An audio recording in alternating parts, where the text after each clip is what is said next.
In 2010, a storm swept through Europe, but this was no ordinary storm. It wasn't forged in chaos, it was sculpted in calculation. This was not the symphony of tiki taka, nor the poetry of possession. It wasn't made to please, it was made to destroy.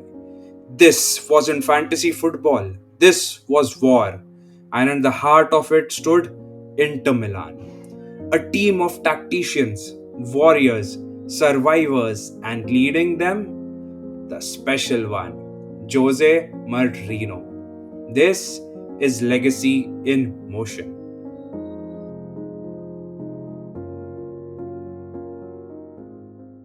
Inter weren't strangers to success. Their trophy cabinet gleamed with domestic honors. Serie A titles in the 2000s came in waves. They were kings of Italy, but Europe was a ghost they couldn't exorcise. 45 years. That's how long it had been since Inter last lifted the European Cup. 45 years of watching others take the crown, of waiting, of hoping, of failing. And then in 2008 came a man who didn't believe in ghosts, a man who only believed in results. Winning in England and Portugal, Jose Mourinho didn't come to appease, he came to conquer. He didn't speak of beauty, he spoke of battle, not of expression, but of execution. He came to build an empire.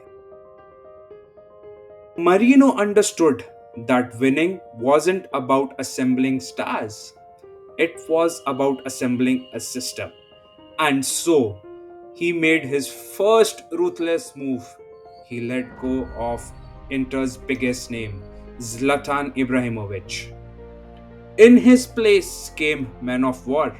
First, Wesley Schneider, the brain of the operation, a playmaker with X ray vision. Second, Samuel Eto'o, a striker turned sacrifice soldier, willing to run, press, and bleed. Third, Diego Milito, the cold blooded finisher, quite deadly and ruthless.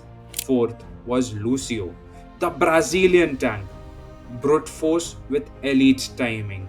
With them came in Cambiaso, Macom, Mota, Chivu, who became engines of consistency. Each player wasn't just chosen for talent, they were chosen for purpose. This wasn't a team of superstars, it was a unit built to go to hell and come back with the crown.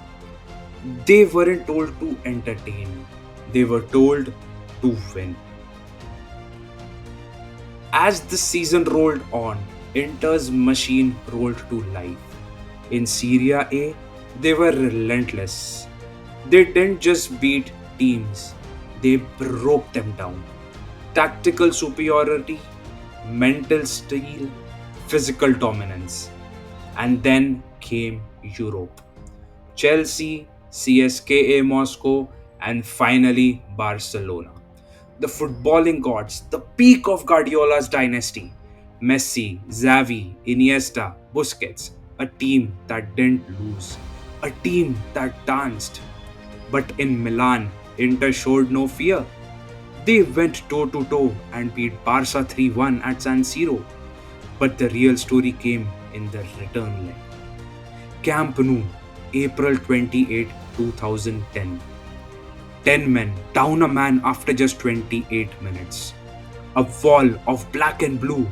Marino pacing, barking, praying, players diving, blocking, defending like their lives depended on it. It wasn't beautiful, it was brutal.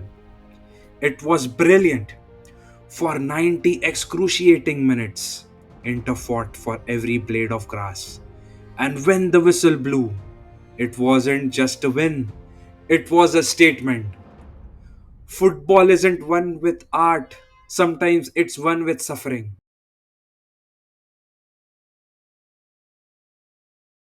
Madrid, Inter versus Bayern Munich. Two teams, one destiny. Inter didn't need the ball, they needed the moments.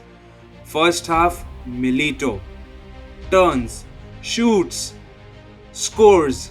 Second half, Milito again, shimmy, slice. 2-0, game over. Prophecy fulfilled. With that, Inter did what no Italian club had done before: win the treble, Serie A, Coppa Italia, UEFA Champions League. One season, three titles, eternal glory, led by a 36-year-old captain, Xavier Zanetti, who had waited his whole life for this, managed by a genius who knew exactly when to strike. And then Marino left. No parades, no pressers, because his mission was complete. That's how legends exit, quietly after shaking the world. Inter's treble wasn't just about silverware, it was about unity, sacrifice, and belief. It was about a team that wasn't supposed to win but refused to lose. Greatness isn't handed out, it's taken, and in 2010, Inter took it all.